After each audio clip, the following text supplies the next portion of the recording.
여러분, 이런 문구 들어보셨나요? 순간의 선택이 10년을 좌우합니다. 순간의 선택이 10년을 좌우합니다. 많이 듣고 많이 쓰는 말인 것 같은데요. 이 말이 제일 먼저 쓰인 게 언젠가 찾아봤더니 1982년 금성사, 지금은 LG로 바뀌었죠. 금성사 칼라TV 광고할 때 처음 사용이 됐습니다. 홍보 포스터에 보면 이렇게 써 있더라고요. 칼라TV는 10년 이상 쓰셔야 할 값비싼 재산입니다. 뛰어난 성능과 다양한 종류의 금성 칼라TV 하이테크를 선택해 주십시오. 라고 써 있습니다. 흑백 광고에 그렇게 신문 광고가 났습니다. 보니까 가장 비싼 TV가 고급형 14인치 37만 6,400원 이렇게 써 있습니다. 지금 제가 쓰는 PC 모니터가 24인치인데 이때는 이제 제일 좋은 TV가 14인치 정도 되는 크기로 나왔던 것 같습니다. 금성사 칼라 TV는 이제 더 이상 나오지 않지만 그 광고 카피는 여러 모양으로 변형되어서 지금까지도 사용되고 있습니다. 제가 또 찾아보니까 순간의 선택이 평생을 좌우합니다 하면서 이렇게 투자를 유도하는 그런 광고도 있었습니다. 오늘 우리가 읽은 본문에는 순간의 선택으로 10년도 아니고 평생도 아니고 이스라엘의 역사를 바꾼 사람이 나옵니다. 바로 솔로몬의 아들 르호보암입니다. 열왕기상 12장부터는 다윗이 통합한 이스라엘 민족의 나라가 둘로 나뉘어지는 분열의 과정이 기록되어 있습니다.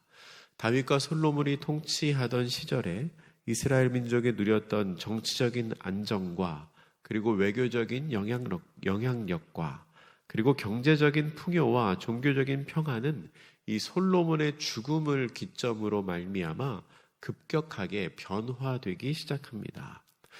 우리가 오늘 본문의 내용을 잘 이해하기 위해서는 이러한 사건이 일어나게 된 배경을 좀 알아야 합니다. 산이 높으면 골짜기가 깊은 것처럼 솔로몬 시대에 누렸던 유례없는 풍요로움은 상대적으로 어두운 그림자를 짙게 드리웠습니다. 각종 대형 건설 사업에 사람들이 동원이 됐고 또 물적 자원, 인적 자원이 무리하게 동원이 되다 보니까 그런 시기가 길어지니까 백성들이 감당하기가 점점 힘들었습니다. 오늘 본문 4절에는 솔로몬이 우리의 멍에를 무겁게 하였습니다 라고 호소하는 사람들의 이야기가 나옵니다. 이것은 분열을 일으키기 위해서 없는 것을 지어서 꼬투리를 잡는 게 아니었습니다. 정말로 살기가 힘들었던 겁니다. 생존을 위해서 우리의 멍에를 좀 가볍게 해 주십시오 라고 백성이 요구를 했습니다. 그리고 그러한 어려운 시기가 점점 길어지다 보니까 지파 간에 갈등이 생겨나기 시작했습니다. 솔로몬은 유대지파, 본인이 유대지파죠. 유대지파를 우대하는 정책을 폈습니다. 시간이 점점 지나갈수록 이것은 지파 간의 갈등을 일으키는 요인이 되었습니다. 그러한 지파 간의 불평등은 이스라엘 지파의 연합 사상에 맞지 않는 일이었습니다. 다윗 이후 이스라엘 왕국은 분명히 왕국이 되었습니다. 전제주의적인 중앙집권적인 왕국이 되었지만 수백 년 동안 이어져 왔던 각 지파들의 독립적인 성향은 사실 아직 그대로 남아 있었습니다. 이것이 평안할 때는 그냥 이렇게 수면 아래에 잠재되어 있었지만 점점 삶이 힘들어지고 불만이 고조되니까 왜 우리는 이렇게 살아야 하는가? 왜 우리 지파는 이렇게 힘들어야 하는가? 라는 근원적인 질문을 하게 만든 것입니다. 그래서 여로보암을 필두로 해서 북쪽 지파들은 르호보암이 자신들의 요구를 수용해주면 지금의 체제를 유지를 하겠지만 그렇지 않으면 언제든지 다시 돌이킬 수 있다는 태도로 르호보암에게 세겜에서 대화를 요청을 합니다. 그들로서는 일종의 마지노선을 이렇게 정하는 것이죠. 그런데 그 대화에 참여를 했던 르호보암은 그러한 상황의 엄중함을 몰랐던 것 같습니다. 불만을 가진 북쪽 지파와 오늘 본문에는 이스라엘의 온 회중이라고 나오는데요. 이 북쪽 지파와 왕위에 올라서 어떻게 통치할까를 고민하는 르호보암이 세겜에서 만납니다. 근데 가만히 이들의 대화를 보다 보면 이 사람들의 대화의 초점이 조금 다릅니다. 북쪽 지파, 여로보암을 비롯한 북쪽 지파는 일단 우리가 들어보고 우리의 조건을 수용하면 당신을 왕으로 섬기겠다라는 자세로 대화를 하고 있는데, 다른 한쪽 르호보암은 왕은 당연히 되는 거고 내가 왕이 된 이후에 통치를 어떻게 해야 할지를 생각을 하고 있습니다. 서로 초점이 조금 다른 거죠. 그런데 이들이 왜 세겜에서 만나서 대화를 했을까? 예루살렘에 왕궁이 있는데 세겜에서 만나서 대화를 했다는 것 자체가 사실은 르호보암이 이스라엘 전역을 장악하지 못하고 있다는 증거가 됩니다. 예나 지금이나 회담을 어디에서 하는가라는 건 상당히 중요하고 민감한 문제입니다. 일단 얘기를 하더라도 힘이 센 사람은 힘이 약한 사람을 자기 쪽에 불러들여서 대화를 하고 싶어 하지요. 그런데 세겜은 예루살렘에서 북쪽으로 66km 떨어진 북쪽 지파에 속한 도시였습니다. 이 지역은 지역적으로 르호보암에게 호의적인 곳이 아닙니다. 그리고 세겜은 역사적으로도 의미 있는 사건이 많이 있었던 장소입니다.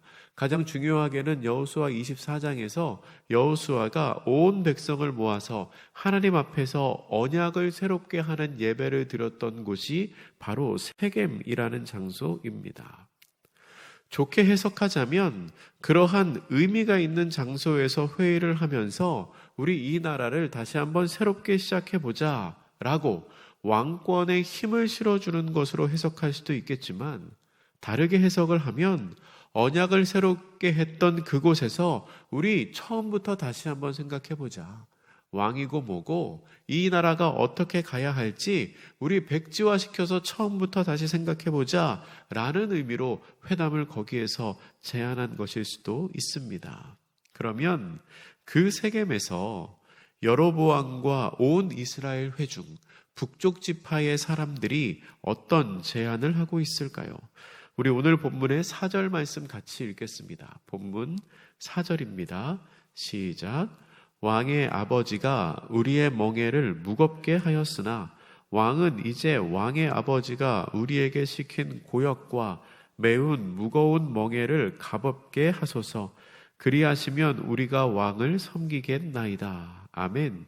르호보암의 아버지였던 솔로몬은 그동안 백성들에게 무거운 멍에를 지게 했습니다. 그러니 이제 르호보암이 그 멍에를 가볍게 해주면 우리가 계속해서 왕으로 섬기겠다는 겁니다. 이 멍에라는 표현은 강제 노동과 가혹한 세금을 합쳐서 비유적으로 표현한 말입니다. 고대 메소포타미아 문헌들을 보면 왕이 새롭게 등극을 하면, 새롭게 왕조가 시작이 되면 사람들의 세금을 감면하거나 강제 노동을 풀어주고 혹은 줄여주는 등의 사면을 행하는 일들이 종종 있었다고 합니다. 이제 왕이 되었으니까 새로운 마음으로 시작해보자 하면서 세금도 깎아주고 노동했던 것도 면제해주고 하는 일이 있었다는 거죠. 아마 사람들은 이러한 생각을 하고 르호보암에게 그렇게 요청을 했던 것 같습니다. 사람들의 요청을 들은 르호보암이 어떻게 하나요? 본문 5절의 말씀을 보면 사흘 뒤에 답을 주기로 하고, 그 자리에서 대답을 한 게 아닙니다. 3일의 말미를 주십시오. 사흘 뒤에 답을 주기로 하고 일단 그들을 돌려보냅니다. 그리고 그 3일의 사이에 르호보암은 사람들에게 조언을 구하기 시작합니다. 먼저 조언을 구했던 그룹은 우리 성경 6절에 보면 아버지 생전에 그 앞에 모셨던 노인들이라고 표현됩니다. 표준 세번역은 이 문구를 부왕 솔로몬을 섬긴 원로들이라고 번역을 하고요. NIV 성경에는 장로들이라고 번역을 합니다. 그러니까 이분들은 오랫동안 솔로몬을 보조하고 솔로몬과 함께 나라를 통치하는 일에 참여를 하면서 사회적으로, 정치적으로 영향력을 가지고 있었던 사람들로 추측됩니다. 르호보암의 질문에 이 원로들이 어떻게 대답을 하냐면 본문의 7절 말씀입니다. 우리 7절 같이 읽겠습니다. 시작. 대답하여 이르되 왕이 만일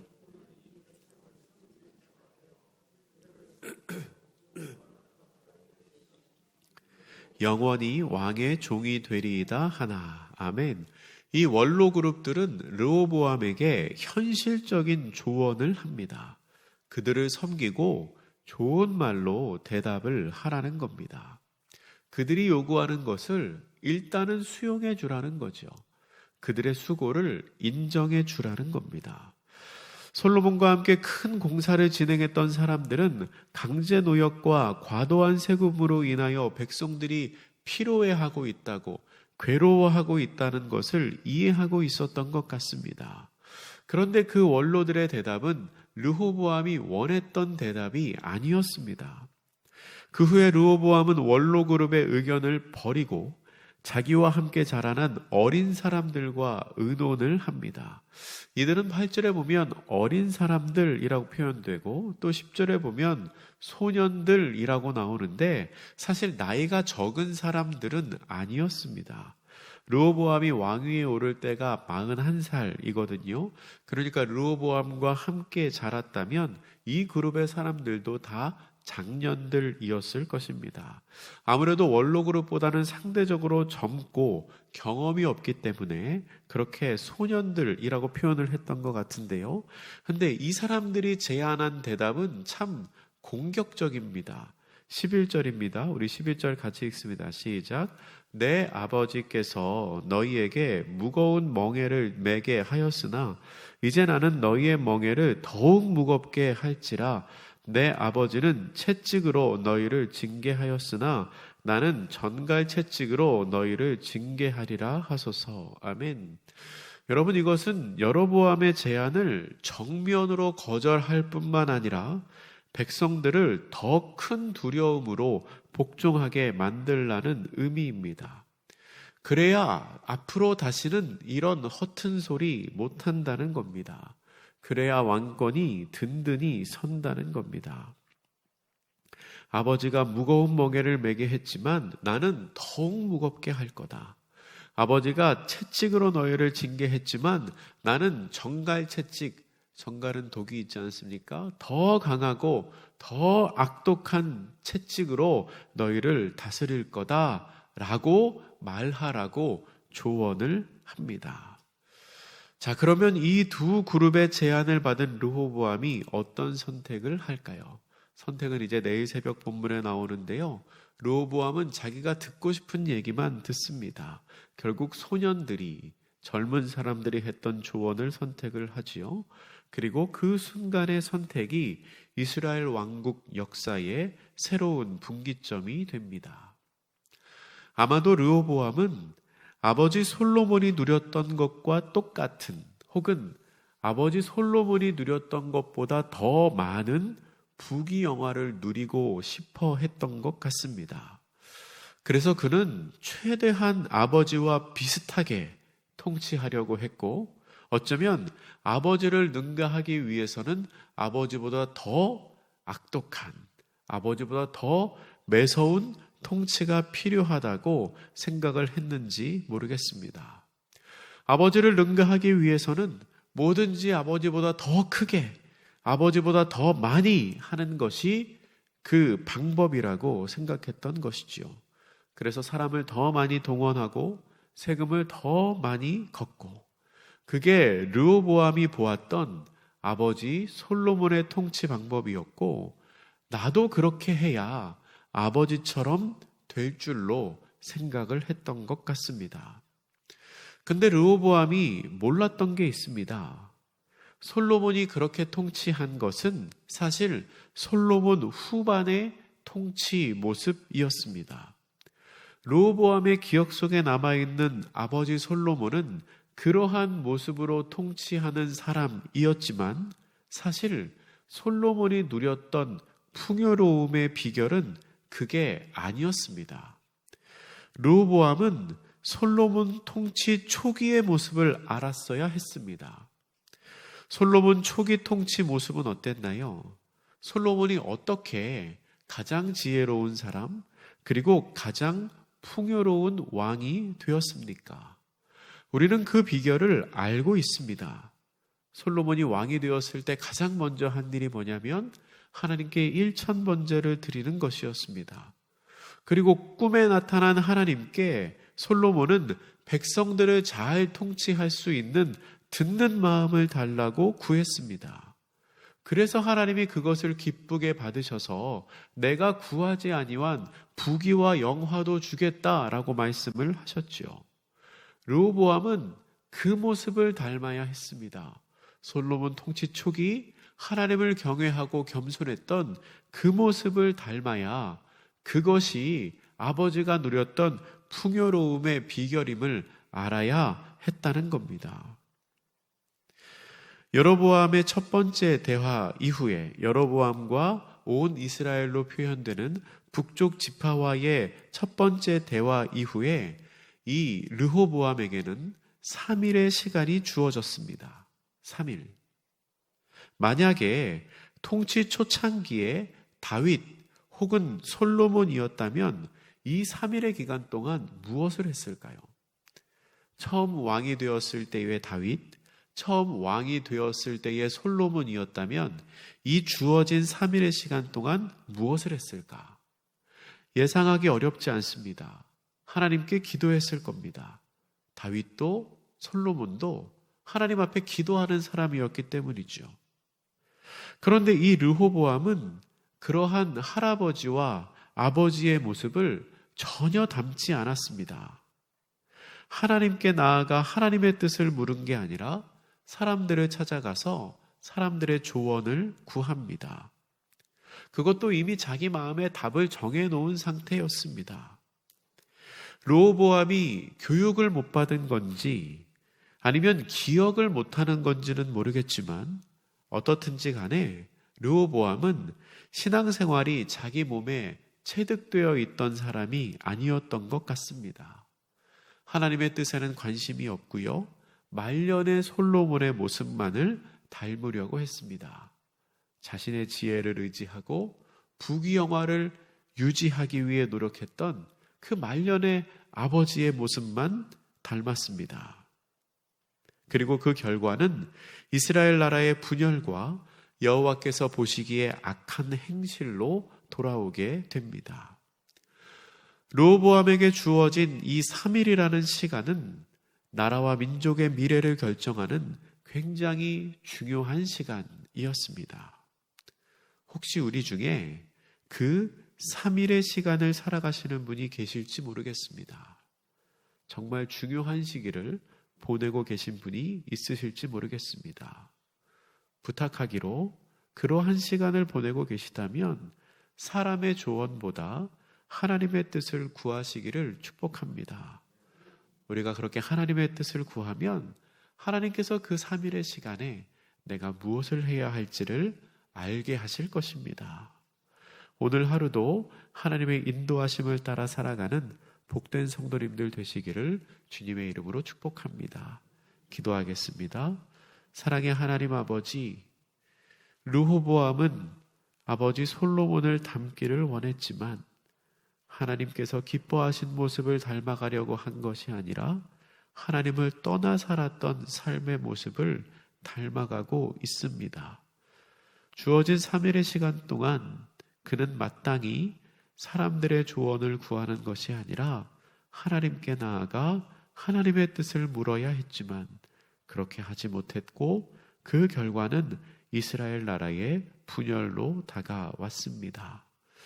주님, 혹시 우리에게 그 3일의 시간이 주어져 있지는 않습니까? 내가 지금 하나님 앞에 나아가야 할 때는 아닙니까? 그 3일의 시간을 살아가는 사람이 있다면 주의 뜻을 찾게 하여 주시고 하나님 말씀하여 주시사 우리가 오늘도 하나님께서 기뻐하시는 삶의 모습으로 살아가는 하나님의 백성들이 다 되게 하여 주시옵소서. 감사드리며 예수님의 이름으로 기도드립니다. 아멘.